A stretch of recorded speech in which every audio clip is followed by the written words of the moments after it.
Dhe normalisht ndrojmë temë të informacionit. Pas protestave të zhvilluara në Prishtinë, në Tiranë, në Strasburg dhe në Shkup, organizata e veteranëve të luftës UÇK-s ka paralajmëruar një tjetër tubim kësaj radhe në Kroaci. Ndërkohë vëmendja mbetet edhe te procesi gjyqësor në Hagë, ku më 20 korrik pritet vendimi. Për detajet dhe zhvillimet më të fundit rreth këtyre çështjeve flasim me zotrin Gazmen Sylën, që e kam derën ta kem këtu në studio. Gaz, përshëndetje, kënaqësimet pas Kosova Today. Faleminderit. Edhe në Tiranë është protestu, se për një moment ma rru. Protestu Strasburg, Prishtinë, Shkup dhe Tiranë, rasti i radhës, qyteti i radhës është në Kroaci. Po, ne fillimisht kur kemi organizuar protestën e parë në Kosovë, kemi pa që një aktivizim i madh i mërgatës tonë po ndodh. Do thot plot njerëz na komunikuan prej mërgatës se na thanë që na do të nxjerrin biletat e aeroplanit ku do qofshin ata. Kemi pasur rast që kanë ardhur njerëz prej Amerike, prej Kanade, na kanë dërguar edhe me foto. Prandaj duke pa këtë aktivizim të madh për këtë çështje që na e kemi pas këtë kauzë kundër kësaj padrejtësie që po ndodh në gjykatën speciale, do na gjatë këtë kohës që kemi marrë një komunikim me gatën tonë. Edhe kur kemi shkuar në Den Haag, në Holandë atje, ata kanë qenë në numër tepër të madh, po ashtu në Strasburg, në Tiranë, edhe plot edhe në vende të tjera ku kemi organizuar kanë ardhur. Meqenëse që kanë ardhur, atëherë ata kanë shprehur një vullnet për organizim të këtyre protestave, edhe vetë me marrë pjesë, me qenë edhe ata pjesëmarrës, edhe bashkëorganizator. Po. Edhe ideja ishte mërgatës tonë në Kroaci që edhe ata të organizojnë një protestë, bëhen pjesë bashkë me neve në bashkëorganizim një protestë kundër kësaj padrejtësie që po ndodh atje, meqenëse ata kishin vullnetin edhe gatishmërinë e tyre, ne ju tham po, edhe kemi filluar këtë organizim për këtë protestë, pra që do të bëhet të dielën. Kush janë duke u ndihmu prej shqiptarëve që jetojnë atje me kanë një kontakt? Në fakt, një komunikim shumë mirë kemi me mërgatën tonë me ata që kanë qenë luftëtarë në krahun kroat në atë kohë. E sa të qëllohë një prej tyre që na e kena me këtë, nuk e di nëse po kontaktojnë me ata, po një prej tyre... Një prej tyre është Sati, Tom Kaqinari, sepse këta kanë edhe një organizatë vetën atje të veteranëve vullnetarë quhet, organizata me veteranëve vullnetarë shqiptarë që kanë marrë pjesë luftën në Kroaci. Prandaj komunikimi më të mirë kemi me ata, por ne kemi plot edhe bashkëdhëtarë tonë që kanë shkuar atje, punojnë e veprojnë. Po me këta, do të thotë ky unioni shqiptarëve që është në Kroaci, kështu me radhë, po këto janë. Jena ty afru edhe fundit procesit, zotri Syla, jo keni përcjell prej fillimet, tash në zgaboj, pat një kërkesë për shtyrje të datës. Po. Qysh po shkon procesi sipas këshilltarëve ligjor që i keni si organizatë veteranëve, edhe gjithashtu informatave që mund të merrni deri tash? Në fakt, ky proces u stërgjat, do të thotë, nuk ka proces që u zgjat në herë më shumë smohet men, që u zgjat në proces më shumë. Jo dini u bën 6 vite që njerëzit po mbahen në qendër paraburgimit, gjë që nuk ka ndodhur herë më parë mundin në ndonjë tribunal ndërkombëtar, por duke pas parasysh gjithë këtë stërgjatje, ne mendojmë që prap kam të kërkuar me shty. Prap më shty? Sigurisht që po, sepse me thënë drejtë nuk presin lajme të mira asnjëherë nga kjo gjykatë, që është gjykatë pure politike.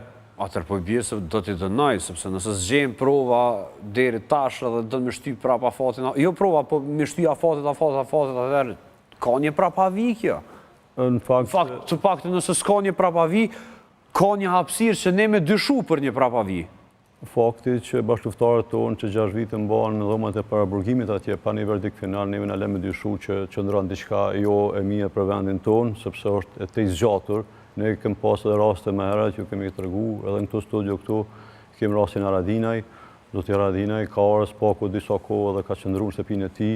Në masa siguri po kuptohet, po i kanë disa lehtësira, gjë të cilat më vonë tani këtu na kanë dhënë me kuptues që do të ketë një lajm mirë, për shkak se nuk po kufizojnë sikur bashkëluftarët tonë sot që janë atje, do të thotë për 6 vite ju dini sa shkelja procedurale ka ndodhur gjatë këtij procesi, jo që kemi thonë vetëm ne si organizatë veteranëve të luftës, po u faktu edhe prej faktorëve të tjerë ndërkombëtar, prej personaliteteve të tjera ndërkombëtare, e kjo e fundit që ishte më interesant ishte kjo e avokatëve të Anglisë dhe Walesit, avokatëve të tyre kur ishin atje, ata gjetën plot shkelje që i kanë bërë, prandaj shkeljet e tyre që janë gjetën ata janë fushës, janë profesional. Pse u lejun që të shkelje, zotri Syla, nëse shenë këndvështrimin të nëse e kthejnë atë trakën pak për mas, pse u lejun nuk patëm përvoj me këto gjykata, nuk patëm funde për me marrë avokat të tillë, apo pse, sepse se cilë njeri, pavarësisht këmsis, krejt këmsive në botë, është gjënami e bo shkelje me një proces gjyqësor, a nuk ditëm me usil me një proces gjyqësor, a patëm armisht të brendshëm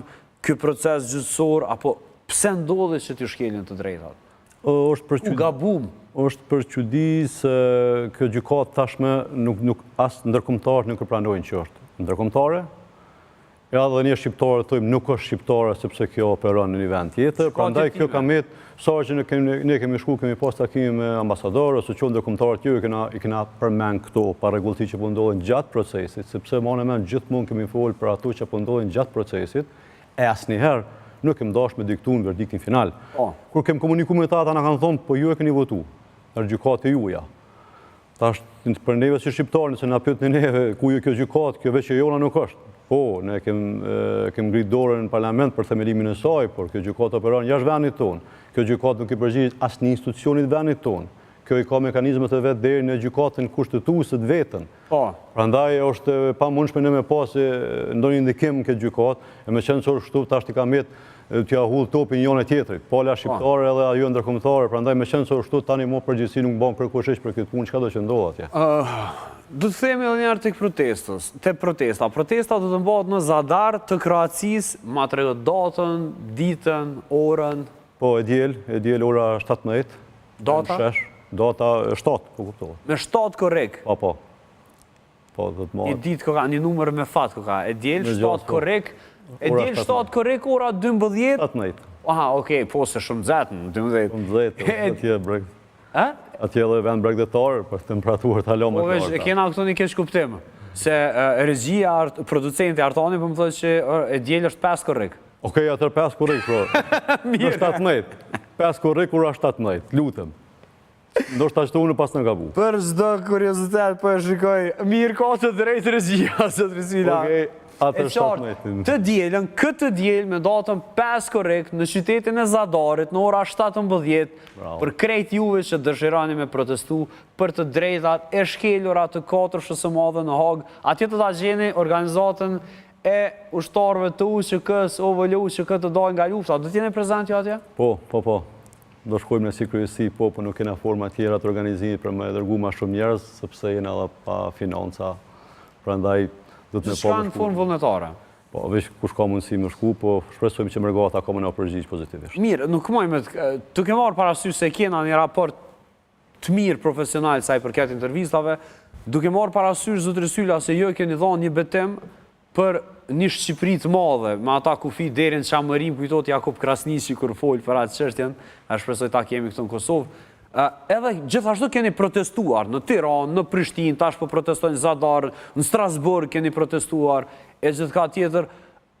A kena të drejtë ne qytetarët e Kosovës të protestojmë në Tiranë, për shembull, këto protestat që po bëhen për momentin, duke marrë parasysh edhe konotacionin që e kanë dhe që po dojmë ja oshtru asaj çështja për cilën po protestohet, sepse po shoh shumë shqiptarë të Kosovës që dojnë me shku me protestu në Shqipëri, çështja është a ka arsye dhe pse duhet, nëse ka arsye. Dallojnë arsyeja e protestës edhe kauza, nëse ka kauzë. Kur ka kauza kombëtare, po ja vlen të gjithë shqiptarët kudo që jetojnë ata dhe veprojnë, mu mbledh edhe me kundërshtu në padrejtësi që i bëhet kombit tonë shqiptar. Pra, kombëtare kur është çështja. Kombëtare, për kauza kombëtare, siç ka qenë protesta jo në Tiranë për gjykatën speciale. Do të thotë ajo ka qenë një protestë edhe ashtu e kemi thonë. Por kombëtare. Do të thotë mu mbledh krejt kombi dhe më thonë padrejtësia që po ndos stop. Prandaj kjo nuk e besoj që është kauzë kombëtare fare. Kjo është një çështje e brendshme e shtetit shqiptar. Ato protesta që organizohen për qytetarët e Tiranës, ne mendojmë që qeveria e Republikës Shqipërisë është zoja mi zgjidh ato probleme. Edhe na nuk kemi nevojë fare të involvohemi atje, shkojmë që zgjidhim problemin shtetasve shqiptar atje. Pra, çështje e brendshme, nuk ka karakter kombëtar dhe nuk kemi nevojë të jemi atje sipas jush. Kush e thot ndryshe është gabim, është mashtrim, kush provon me shku dikush atje me mbrojt Shqipërinë, prej qeverisë shqiptare është gabimi më i madh që mund të ndodhë. Sepse për shembull, unë po dëgjoj atje ka thirrje të tipit Romanburg, Berishamburg. Po në anën tjetër, si do duket të vënë një grup i qytetarëve të Tiranës, të cilët janë gjithmonë të mirëseardhur në Kosovë, dhe të protestonin për rrymë duke përditur emrat e politikanëve tonë burg.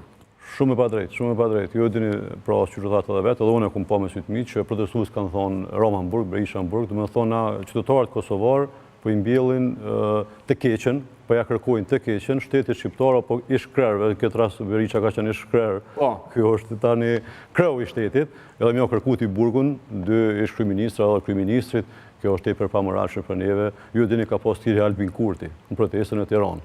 Prandaj këto janë pa ndershme, nuk i bojnë nder askujt dhe nuk është qanë mirë të involvohemi fare ne si qytetarë të Kosovës atje.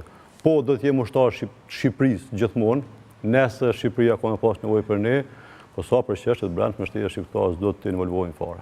Zotëri Sylla, shumë faleminderit që ma dha këtë përgjigje jashtë skenarit, duke marrë parasysh se historia jote më boni përshtypje me ta bo këtë pyetje me pa këndvështrimin tënë që e ki në raport me këtë situatë. Shumë faleminderit që ishën Kosova Today. Faleminderit juve gjithat mirat. Mirëmish, për krejt juve që dëgjuat intervistën, mos harroni të dielën në